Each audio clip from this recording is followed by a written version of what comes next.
आणि तुम्ही पुस्तकात असे म्हटले आहे अजून एक ठिकाणी की स्वातंत्र्योत्तर मराठी काळात कादंबरीला जास्तीत जास्त व्यापणारे अकॅडमिक स्वरूप घालून देऊन ती अधिकाधिक अँटी अकॅडमिक होणे आता अत्यंत आवश्यक आहे. हा, म्हणजे या वाक्याबद्दल सांगाल का नेमकं म्हणजे? आता आता मी जे बोललो त्याचाच उत्तरार्ध हा म्हणते बरं.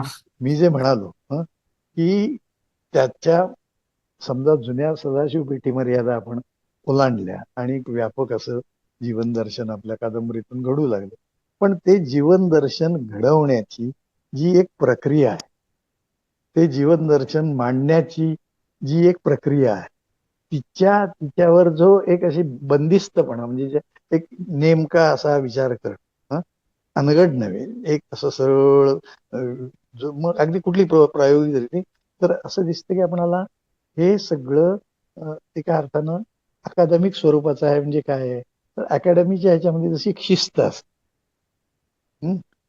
मला असं सुचवायचं आहे की आयुष्य समजावून घेण्यासाठी जेवढं बेशिस्त तुम्ही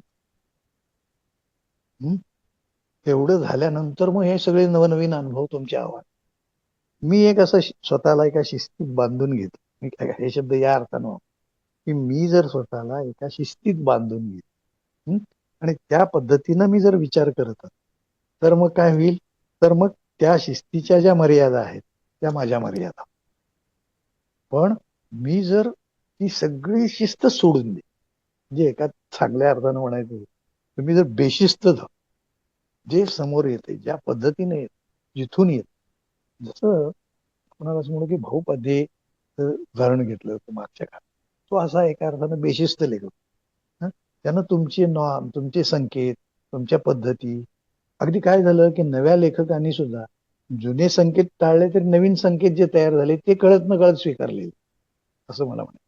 म्हणजे पहिले खांडेकर फडके वगैरेचे संकेत, जे सुरचित कादंबऱ्यांचे संकेत होते ते टाळले आणि नवीन संकेत केले कोसलानंतर. हे नवीन संकेत जे निर्माण झाले त्यांची सुद्धा एक पद्धती तयार, आणि तेही संकेत तुम्ही कळत न कळत वापरायला. आता या प्रायोगिक कादंबरीमध्ये, प्रयोगशील कादंबरीमध्ये तुम्हाला दिसतं की अशा पद्धतीनं प्रयोगशील कादंबरी लिहायला पाहिजे, असं कळत न कळत वाटायला. आलं लक्षात? त्यामुळे मला असं म्हणायचं आहे की जी संकेतबद्धता येते, कळत येते, नकळत येते, वाचन इतरांच्या बघण्यातून, इतरांचं बघताना येते, ती जर सोडून दिली तर मग तुम्हाला खूप काही दिसायला लागतं. आता काय होतंय की आता मी एक असं कॅमेऱ्याची लेन्स लावलेली आहे असं समजा, तर तुझ्याकडे बघण्याचा माझा जो एक लेन्सचा दृष्टी तोच म्हणाले. तर त्यामुळे अनगड जर व्हायचं झालं असेल, असे पोटेन्शियल्स आपल्याकडे होते बरं का काही लोकांचे. म्हणजे अगदी अलीकडचे उदाहरण घ्यायचं, व्यंकटेश माडगूळकर होते. पण त्यांनाही काही एका कालखंडाच्या कलात्मकतेच्या मर्यादा कदाचित त्यात त्या विषयात जाणं वेगळं. माझे आवडते कादंबरीकार आहे. पण तुम्हाला असं असेल की माडगूळकरांच्या मध्ये जी जंगलात भटत, दुष्काळी भागात आपल्या माणदेशात भटत, चित्रकला लिहिणं, नंतर तुम्ही नुसते माडगूळकरांच्या कादंबऱ्या जरी पाहिल्यात तरी तुमच्या असं लक्षात येतं की हा एक कादंबरीकार असा आहे की हा अनेक अंगानं ते अकॅडमिक नव्हते. एक उदाहरण सांगण्या म्हणजे घ्यायचं आणि शब्दशः अर्थ घ्यायचा झाला तर तेंडुलकर हे नाटकात अकॅडमिक नव्हते. त्यामुळे तेंडुलकर खूप वेगळं काही का नाटक लिहू शकतो. व्यंकटेश माडगूळकर हे कादंबरीमध्ये अकादमिक नव्हते, ते मोकळे होते. आणि त्यामुळे मला असं वाटतं की नॉन अकॅडमिक होणं म्हणजे अधिकाधिक मोकळं होणं, अधिकाधिक स्वतःच्या पलीकडे जात. आणि जे अनुभव, आता काय होतं, जे अनुभव आपल्याला येतात त्यात खूप वेळेला आपण सिलेक्शन करतो, निवड करतो, नीती अनितीचे प्रश्न लावतो, अनेक ताबू जाणतो, हे सगळं फेकून दिलंय. आणि हे असं मोकळेपण म्हणजे असं जागतिक कीर्तीचं उदाहरण घ्यायचं तर डॉस्टॉव्स्की. का तो तसं लिहू शकला तर जुगार, आता उदाहरणार्थ मराठीमध्ये बघ, कोण लिहिली जुगारावर कादंबरी?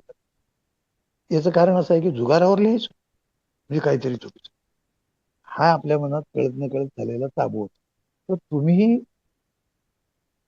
एक वेश्याचं जग उदाहरण म्हणजे तर मी कादंबरीकार असेल तर शक्यतो त्यापासून मी खूप जीवनाविषयी बोलायला होतो, पण अशा वर वर वर्ज्य असलेल्या प्रांतामध्ये जायला माझं धाडस असतं.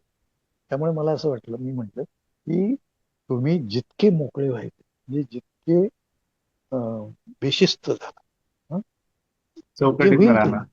हा चौकटीच्या चौक बाहेर गेला. हा चौकटीच्या बाहेर होऊन, बेशिस्त होऊन, अनगड होऊन तुम्ही हे समोर येईल, अशा वेळेला जे समोर येईल त्याचा स्वीकार करून तुम्ही जर लिहित राहिला तर तुमचं लेखन हे अधिक त्यावेळी मोठं होत जाईल.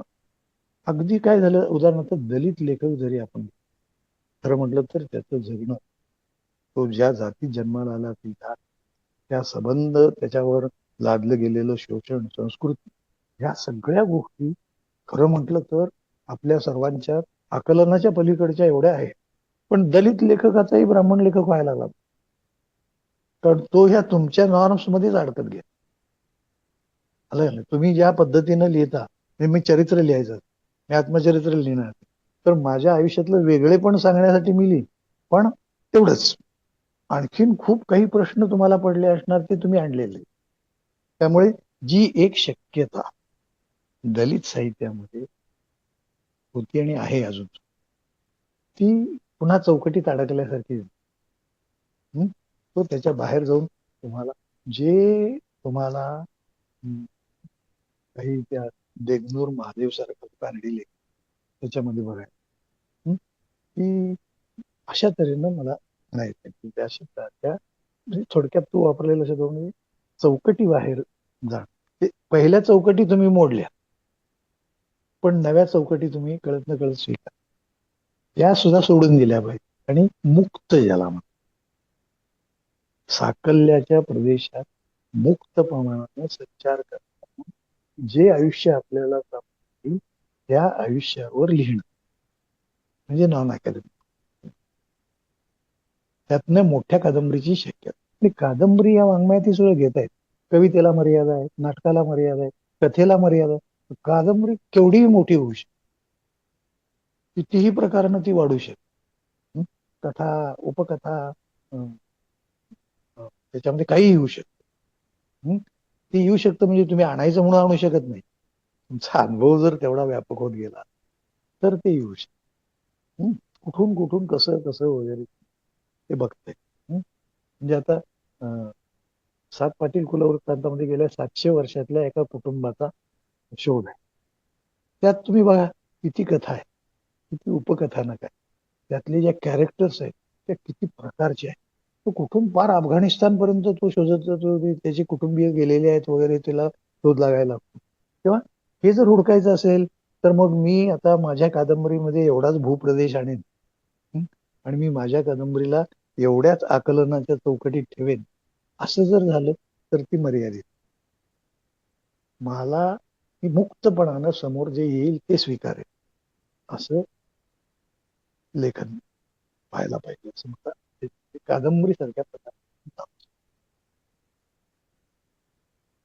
सर, मी पुस्तकात अरुण साधू यांच्या कादंबऱ्यांचे वर्णन करताना टॉम वुल्फ यांनी कादंबरीच्या हा, भवितव्याबद्दल मांडलेल्या आता इथून पुढे चांगली कादंबरी आणि चांगले नॉन फिक्शन यांमध्ये फारसे अंतर असणार नाही या मताचा उल्लेख केलाय. तर याबद्दल विस्ताराने सांगू हे शकाल? एक हे हे अरुण साधूंच्या निमित्तानं मी एक निरीक्षण हो. नोंदवले. ते एक आणि एकमेव नाहीये. मला असं म्हणायचं आहे की फिक्शन म्हटल्यावर, कल्पित कथा असं म्हटल्यावर आपल्या डोक्यासमोर तिची जी रचना होती, तर अरुण साधूंचं जर लेखन मराठी पुरतं घेतलं तर आपणाला असं दिसेल की मुंबई दिनांक मध्ये किंवा सिंहासन मध्ये ते जे आलेलं आहे संबंध, त्याचं कारण काय आहे, तर जे एक पत्रकार म्हणून, एक डोळे उघडे ठेवलेला आणि सखोल ज्ञान असलेला एक पत्रकार म्हणून, ती जी एक म्हणजे जर्नलिझम मध्ये जे येतं, खूप वेळेला एखादी घटना ज्या वेळेला जर्नलिझमच्या म्हणून येते ती फिक्शन सारखीच असते. या अर्थानं मी आता फिक्शन म्हटलं की ते अमुक आणि नॉन फिक्शन म्हटलं म्हणजे असं, तसा भेदाभेद आता राहिलेला. त्यामध्ये तुम्हाला सध्या काळात घडलेली समजा अशी कल्पना की पेहलगामला जे अतिरेकी आले आणि त्यांनी जो बेबंद गोळीबार केला आणि ज्यात निरपराध माणसं मी हे सगळं सविस्तर बातमी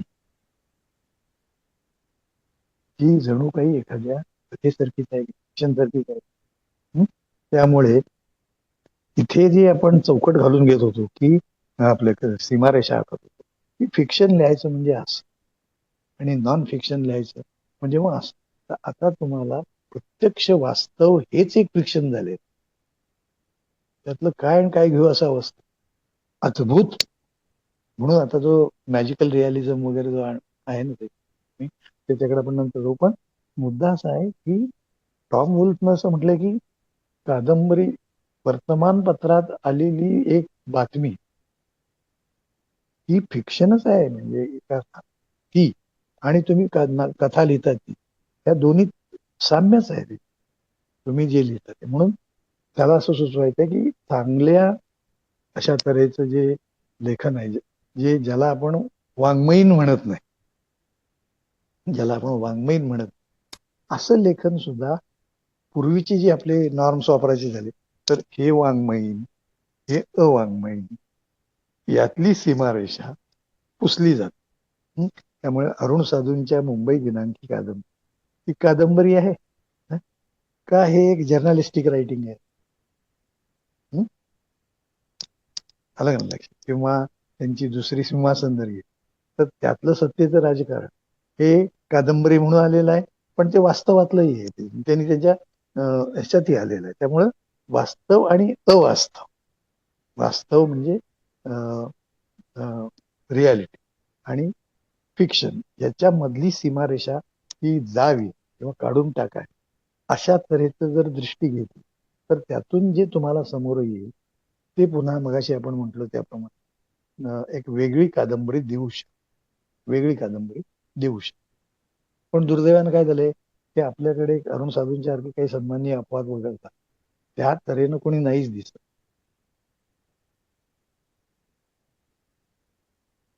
हा सर, तुम्ही पुस्तकात असं एका ठिकाणी लिहिले की कादंबरी वास्तववादी असायला हवी असा आग्रह राजवाड्यांनी धरला होता आणि भालचंद्र नेमाडनी तर ती भूमिका खरी भूमिका लावूनच धरली होती.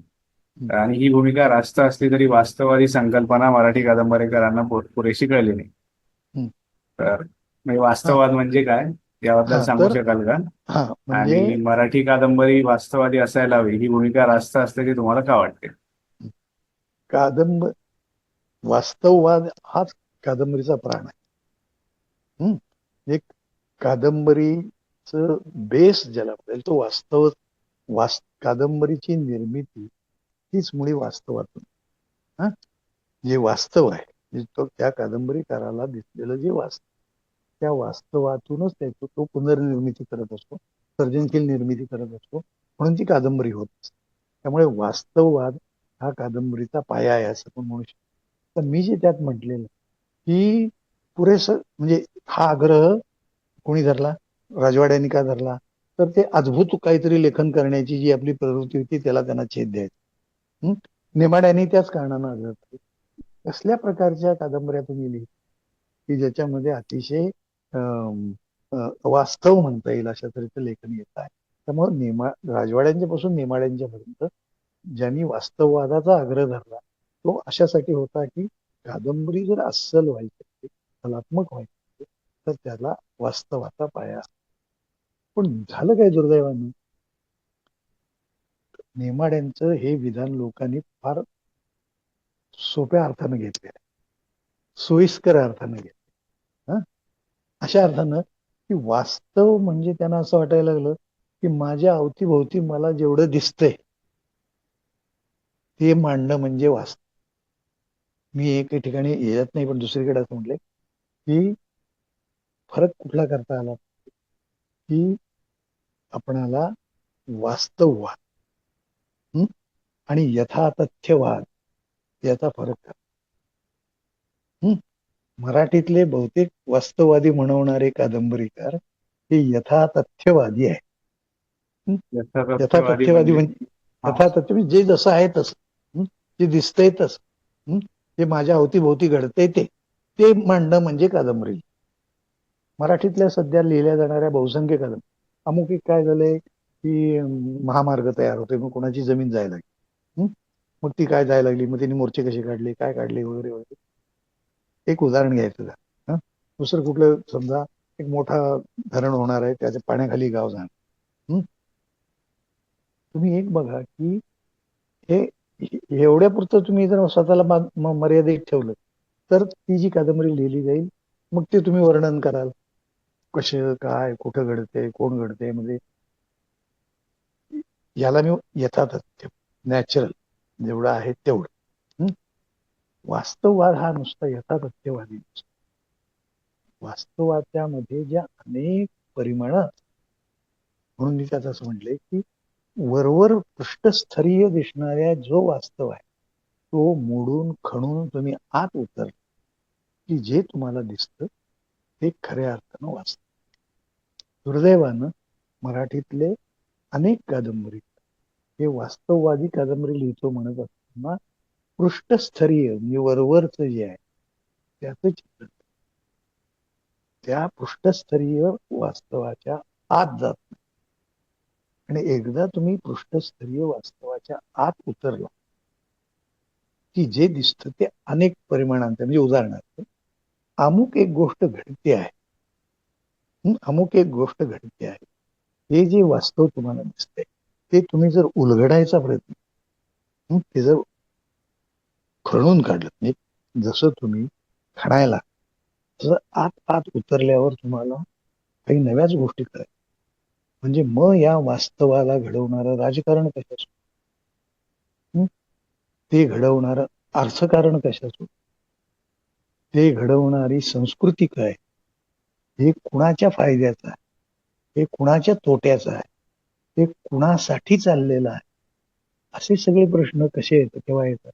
कुठलाही घ्या तुम्ही, कोणताही विषय घ्या, महामार्ग समजा घ्या, ज्यांच्या जमिनी जाणार त्यांच्याबद्दल तुम्ही लिहा. आता हा महामार्ग निर्माण करणाऱ्यांचे जे वेस्टेड इंटरेस्ट, ते त्यांचे काय म्हणते हितसंबंध आहे, ते हितसंबंध कसे, त्याचा फायदा नेमका कोणाला, त्याच्या मागं अर्थकारण काय, ते कुठलाही नवीन प्रकल्प ज्या वेळेला येत तर ते प्रकल्प आणणारे सत्ताधार आणि त्यांच्या मागं असणार आणि त्याच्यामध्ये असणारं अर्थकारण हे सगळं तुम्ही जर खणत गेलात, हुडकत गेलात, तर मग जी कादंबरी होईल ती अधिक खऱ्या अर्थानं वास्तव. आत्ता जी कादंबरी मोठ्या प्रमाणात लिहिली ती काय आहे, ती विषय घेऊन त्यावर लिहिली जाणारी पृष्ठस्तरीय कादंबरी आहे. लक्षात, पृष्ठस्तरीय हा शब्द मी वापरतो. पृष्ठस्तराच्या खाली उतरणारी ती, त्याला देरिदाने एक चांगला शब्द वापरला मला आता ते म्हणजे डिकन्स्ट्रक्शन. म्हणजे डिकन्स्ट्रक्ट कन्स्ट्रक्ट करणं म्हणजे रचणं, आणि डिकन्स्ट्रक्ट करणं म्हणजे काय, मोडणं.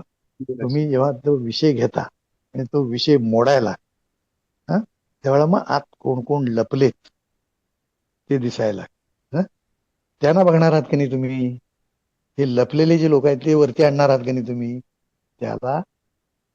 म्हणून मी असं म्हटलंय की नेमाड्यांच्या त्या वास्तववादाच्या आग्रहाचा अत्यंत सोयीस्कर आणि सोपा अर्थ खुद्द नेमाड्यांच घ्या. नेमाड्यांनी त्यांच्या चारी कादंबरी हिंदू मधून किती गोष्टी, जात, स्थलांतरासारखा, की त्याच्यामध्ये संस्कृतीचा मुद्दा, त्याच्यामध्ये भाषेचा मुद्दा, अनेक डायमेन्शन्स आहेत. आणि ज्याला एका अर्थानं संस्कृती शोधच आहे. त्यांनी नुसतं जर ठरवलं असतं की 700 पानामध्ये आपण आपल्या गावातल्या पूर्वजांचा इतिहास, तर ते बरोबरच झालं. किंवा हे 7 पाटील कुल वृत्तांत, तो असा मग हुडकत गेला, त्याला अनेक गोष्टी धक्कादायक कळायला. त्यांनी जर नुसतं वरवर लिहिलं असतं ना त्या पाटलाचं, तर ती एक कादंबरी झाली असती. पण आत गेल्यानंतर आपला एक चौथा पूर्वज कसा एका बाईला घेऊन पळून गेला होता, एक आपला तिसरा पूर्वज जो होता त्यानं काय केलेलं होतं, किती गोष्टी त्याला त्या निवेदकाला कळाय. निवेदक म्हणजे त्यातला सातवा पाटील, त्याला जे दिसायला लागतं मागचा इतिहास, तो इतिहास, त्याच्या आयडेंटिटीचा प्रश्न. म्हणून मी तो म्हणतो की कितीतरी आपल्या कुटुंबामध्ये संकर झालेला आहे, मग मी खरोखरच पाटील म्हणवणे इतका शुद्ध आहे का? असे अनेक प्रश्न पडायला लागतात. हे सगळे प्रश्न केव्हा पडतील तुम्हाला? जेव्हा तुम्हाला जे कळलंय ते विरचना करा, डिकन्स्ट्रक्शन करा आणि आत उतरा. म्हणून मी असं म्हटले की पृष्ठस्तरीय वास्तवाच्या आत न उतरलेले मराठीतल्या वास्तववादी म्हणवणाऱ्या कादंबऱ्या या सपाट कादंबऱ्या आणि त्या बहुसंख्य नाही. विषय घ्यायचा, लिहायचं. तर तुम्ही रिसेंटली ज्या कादंबऱ्या वाचल्या असतील मराठी किंवा इंग्लिशमध्ये तुम्ही बरंच वाचले, तर त्यातल्या कुठल्या आवडल्या त्यांचे थोडक्यात नावं सांगू शकाल बस? नाही, मी मगाशी सांगितली नावं ती. नाही, म्हणजे आत्ता वाचलेल्यांपैकी रिसेंट. आता वाचलेल्यापैकी म्हणजे एक ही प्रवीण बांदेकरच्या कादंबरीचा उल्लेख केलाय, नंतर साठेंच्या कादंबरीचा उल्लेख केलाय. त्या एकदम मला पटकन आठवत नाही, पण आहेत. पण राजन गवशी, बळीचा सारखी कादंबरी. मी यात फक्त गौरी देशपांडेंच्या कादंबरीचा लेख आहे. पण अन्य ही स्त्री कादंबरीकार आहे. तर उदाहरणार्थ कविता सारखी जी आहे, तिनं नावाची कादंबरी, ती मला काय आवडते. धाडस आहे. किंवा एनजीओचं राजकारण कसं चालतं हे त्याच्यामध्ये आहे. पण ती सारखी कादंबरी. नंतर नातीच्या रामी सारखी कादंबरी, मेघना पेठे, की जी बेसिकलीच विवाह संस्थेवर प्रश्न निर्माण. तर अशा काही आहेत.